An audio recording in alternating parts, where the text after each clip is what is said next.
rise to the top, ladies, if you are always on the mattress. Unless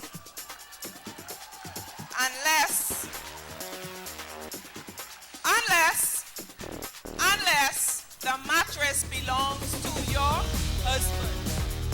Now that's one you can be on. And to married women, you all need to cover up too, because the only person you can see your innermost parts is your husband. Very interesting. Welcome to Living Effectively.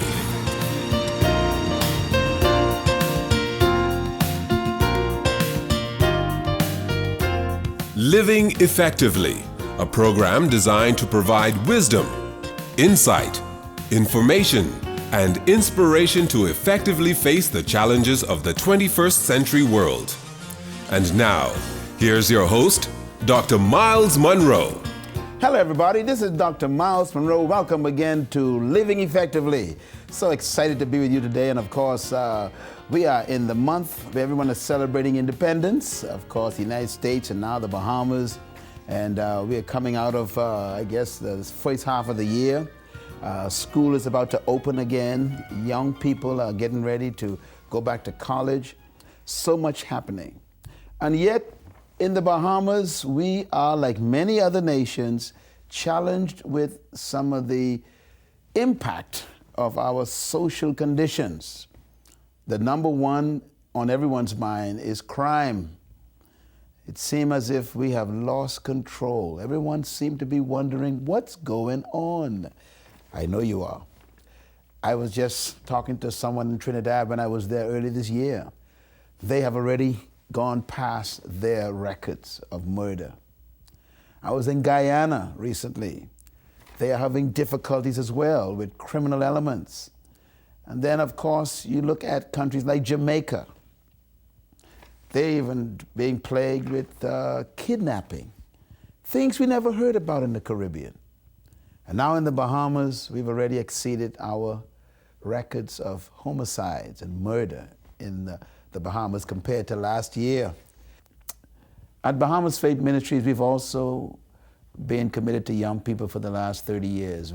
Our ministry started off as young people. We were all young when we began this work, and 30 years later, we still have a passion, a burning desire to help young people.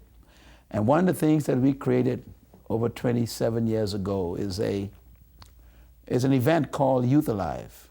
We used to call it different names, Live Youth, but today we call it Youth Alive. And Youth Alive has become one of the outstanding, stable events for young people every year. We had well over, I guess, 100,000 young people that went through Youth Alive the last 10 years. They came from all over the world. They came from here locally. And we try to train them in leadership. We try to give them opportunities to express their talents. Our young people need attention. They need opportunity. And they need someone to show an interest.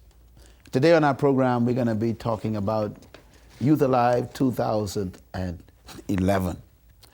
The executive director of Youth Alive and the pastor of our entire youth program at at Bahamas Faith Ministries, he's an Oral Roberts University graduate, is Dr. David Burrows. All of you in the Bahamas probably know his name, you know his face, but he has been guiding this ship of Youth Alive for over 20 years, and we're very proud of the work that he's been doing. And today he's on our program. We're going to talk about this exciting Youth Alive event. So if there's a young person in the house, please wake them up, bring them to the television.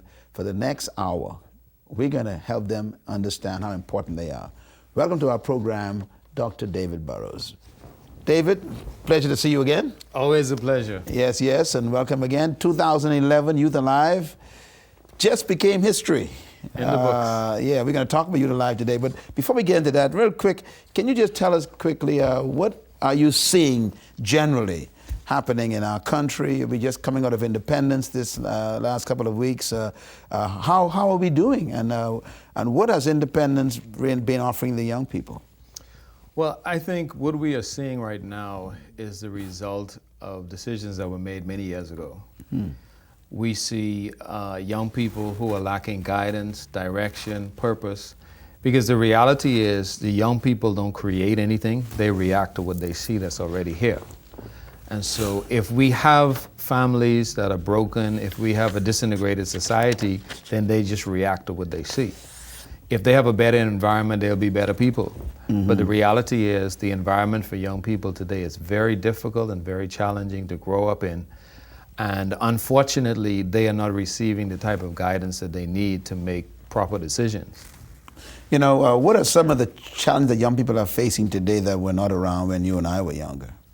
Well, I think one of the most immediate things is when we were growing up, you had families and you had parents. And when you didn't have families and parents, often you would have secondary parents, the grandparents, the coaches, the community groups. You had the Boys Brigade, the Girl Scouts, all of those kinds of things. So you had people who filled in the gap when parents were missing. In today's world, you hardly have that anymore. Groups like the Boys Brigade and some of the community groups, they've disappeared. And in their place, what we have now, we have gangs. Yeah.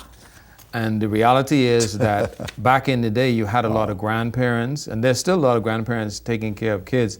But now so many of the parents today are not really parents. They are baby daddies and baby mothers. They have no concept, no training, no understanding of parenting. They just, it's more or less like a dog. You know, a dog drops a puppy around the corner and never comes back, not even to bring breakfast or anything else. And that's the reality that young people are facing today.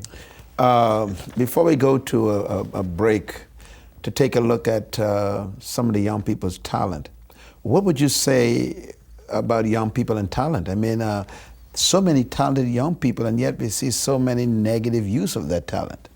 Well, I think it goes back to opportunity and direction.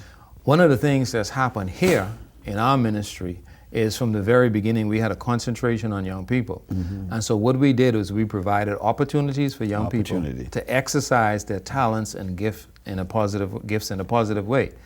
Once that happened, the young people blew us away in terms of what they can do from a positive standpoint with their talents. One of the drawbacks of our society today is that we, especially the church, we really don't provide a lot of opportunities for young people to be in leadership and to express their talents. You know, this past week, this past Youth Alive rather, we saw talent at a level I've never seen it before. We saw young people perform and produce a drama. I don't know what, you got to find a new word for that. It's not a drama. It was a movie. It was a movie. Yeah, it was a movie. A drama movie or something. Yeah. I mean, the most sophisticated production I've ever seen. And it was done by all young people here, all of them Bahamians, all of them local, right here in the ministry. And we sat there, I sat there and wept a few times because of the strength of that drama. What's your feeling about what you saw?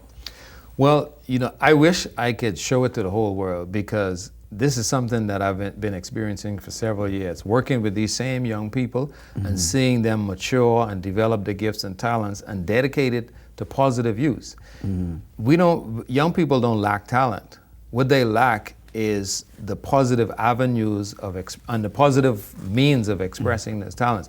A lot of young people today who are talented musically or in production, the lyrics, the images that they produce are very, very negative. It prepares young people for prison rather than college. The young people that we saw doing these productions, they are every bit as talented, but they have been directed to a positive direction.